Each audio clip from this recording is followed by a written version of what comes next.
Welcome to Algebra 1A. Today we are going to do Lesson 1. The objective for this lesson is so you will be able to calculate powers involving integers, exponents, by applying the appropriate power rules.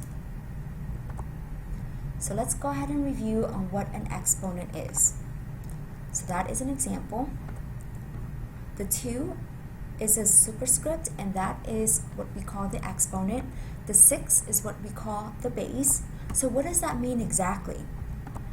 6 to the second power is the same as 6 times 6. Notice we have two 6's. That's where the 2 comes from.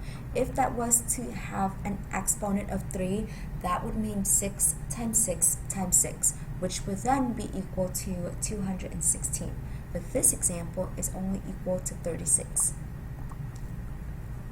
Alright, let's go over the first law of exponent. We have the zero exponent property, which means a non-zero quantity raised to the 0 power is equal to 1. So that means any number. It could be a to the 0 power, it's going to be 1. 10 to the 0 power equals to 1.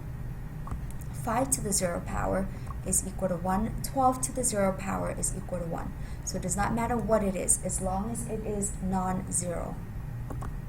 Second property is a negative exponent property, which basically says a non-zero base raised to a negative exponent is equal to the reciprocal of the base raised to the opposite positive exponent.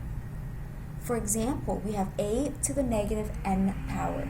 That means that n is a negative exponent, which really means 1 over a to the positive n. So we got the reciprocal of a, which is 1 over a, and we raised it to the positive exponent. We can simplify that to 1 over a to the n, because keep in mind 1 to whatever power is still equal to 1. So here's one example. 8 to the negative 2 power can be rewritten as 1 over 8 to the positive second power, which is the same as 1 over 8 squared, or 8 to the second power, which is equal to 1 over 64. Alright, let's go over the third property, which is what we call the product of powers property. What that means is when we multiply two expressions with the same base, we want to add their exponents. So a to the m power times a to the n power is the same as a to the m plus n power. Here's an example. We have 3 to the second power times 3 to the third power. The bases are the same, they are both 3. So what we could do is we can just simply add the exponent, giving us 3 to the 5th power. Next one is the quotient of powers property. So kind of the same concept, except for this time we are dividing two expressions with the same base. And when we divide two expressions with the same base, we want to subtract their exponent instead. And keep in mind, it is the numerator, the exponent of the numerator, subtracting the exponent of the denominator. So m minus n. Here's an example. We have 4 to the 5th power divided by 4 to the 3rd power. They both have a base of 4, so we're good. We can now subtract the exponents. That becomes 4 to the 2nd power. Again, it is the top minus the bottom, so don't do 4 to the 3rd minus 5. It is really 4 to the 5th minus 3. Alright, and we can always evaluate it, making 4 squared equals to 16. Next property is the power of a product property, which states when a product is raised to a power, each piece is raised to that power.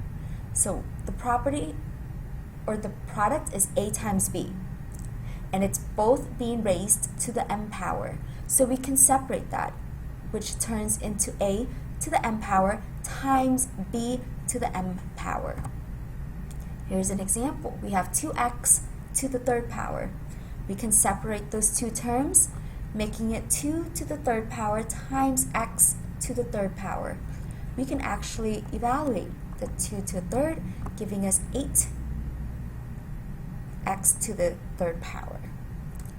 Next one is the power of a quotient property, which says to find the power of a quotient, we apply the exponent to the numerator and the denominator. So we have a divided by b, all to the m power. We can separate that, which turns into a to the n power divided by b to the m power. So let's plug in some values. We have 2 over 5 squared, or to the second power. Separate them, giving us 2 to the second power divided by 5 to the second power.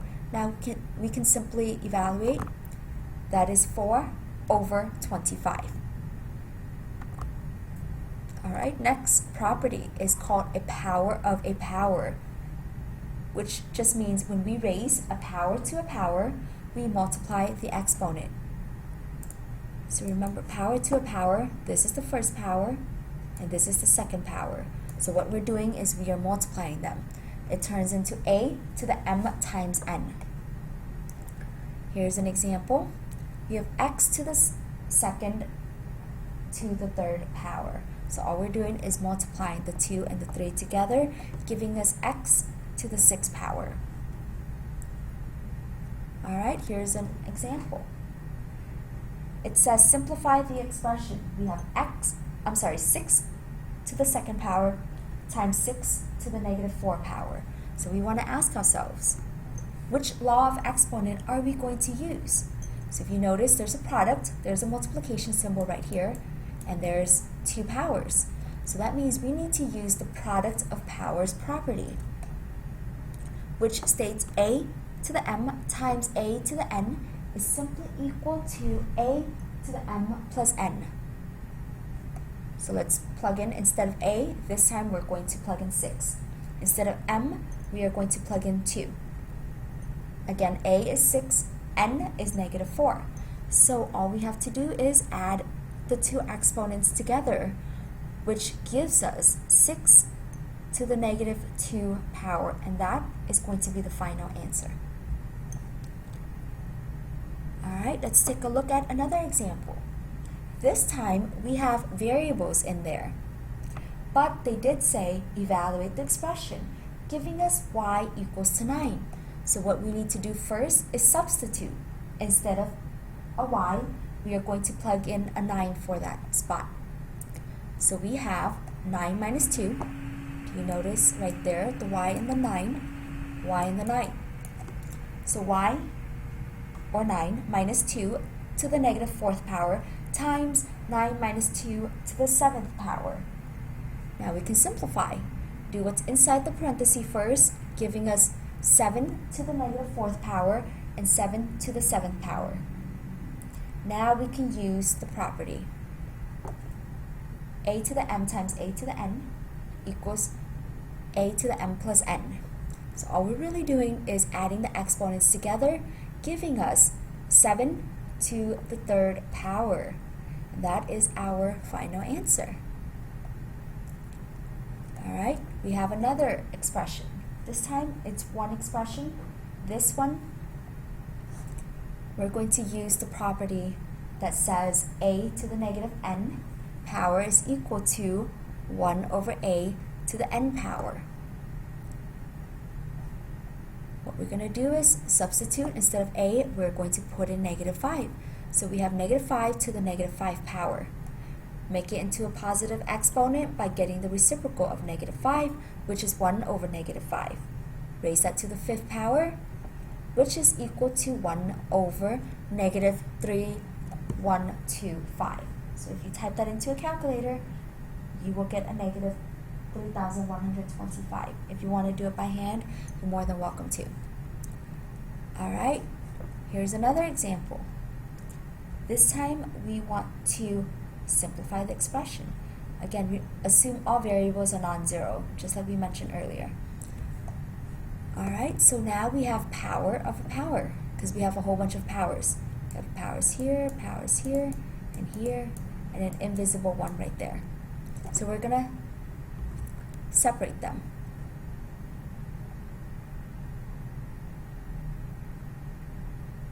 We have negative 3 Remember what I said earlier, we have an invisible 1, so we're going to put a 1 right there. Multiply that by 2, because we're distributing this 2 outside, and we have a, 2 times 2, because that's the 2 right there, and then 3 would be from right there. So now all we have to do is multiply the exponents separately. Right, negative 3 to the 2 power is simply 9, because it's really negative 3 times negative 3. A to the 4th power, because 2 times 2 is 4, and then b to the 6th power, because 3 times 2 is 6. And that's all we have to do for that example. Alright, now I want you to try one out on your own. I want you to pause your video really quick, work it out, and then resume it so we can see the correct answer.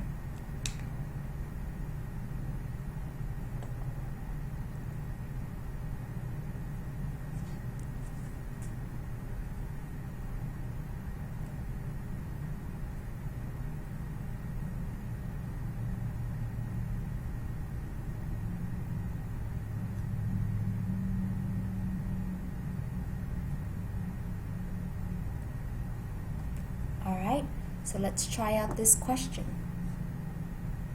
We're using product of powers.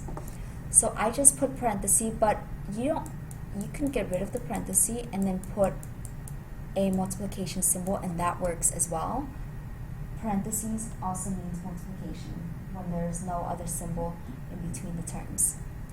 Alright, so now we have to combine the ones with the same base. So we have to combine the C with the C, right? And then the D with the D. And that's why I have 6 right here from the first C, and then negative 2 from the second C. D, or 2 from the first D, and then 3 from the second D. Now all we have to do is add those 2 together. We get 6 plus negative 2 is positive 4. 2 plus 3 is 5. So the final answer is going to be C to the 4th power times D to the 5th power. Here's another example. Again, I want you to pause your video and then resume when you have your answer.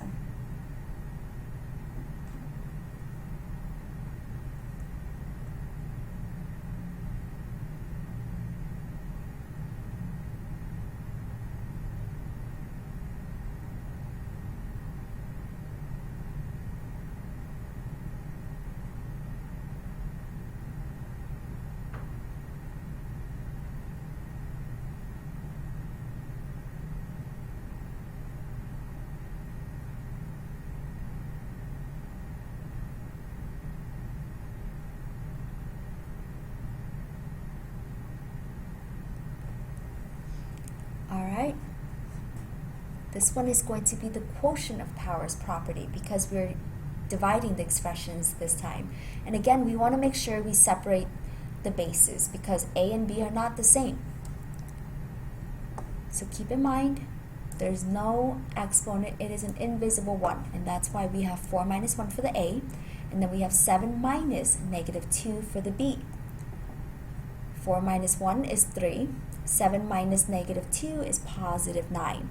So the final answer is going to be A to the 3rd power times B to the 9th power. Alright, I have one more practice for you. This one is a little bit more challenging. Resume the video when you are ready for it.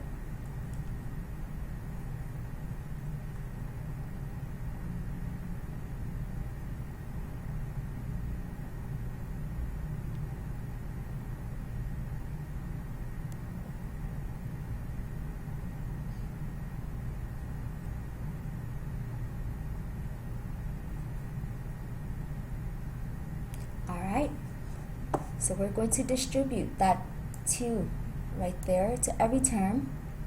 So we have 8 squared, or 8 to the 1 times 2 power, times x to the 5 times 2 power, times y to the negative 3 times 2 power, which turns out to be 8 to the 2nd power, times x to the 10th power, times y to the negative 6 power. Now we are going to evaluate the 8 squared, or 8 to the 2nd power, giving us 64. However, this one's a little bit challenging, not because of the steps we have so far, but because they did mention make sure all exponents are positive. So that's the negative property that we did earlier. So we need to make this exponent right here become a positive exponent because right now it has a negative exponent. And all we do is simply put that as a denominator. Bring that into the denominator, and then that would be it. That's all you have to do for that question.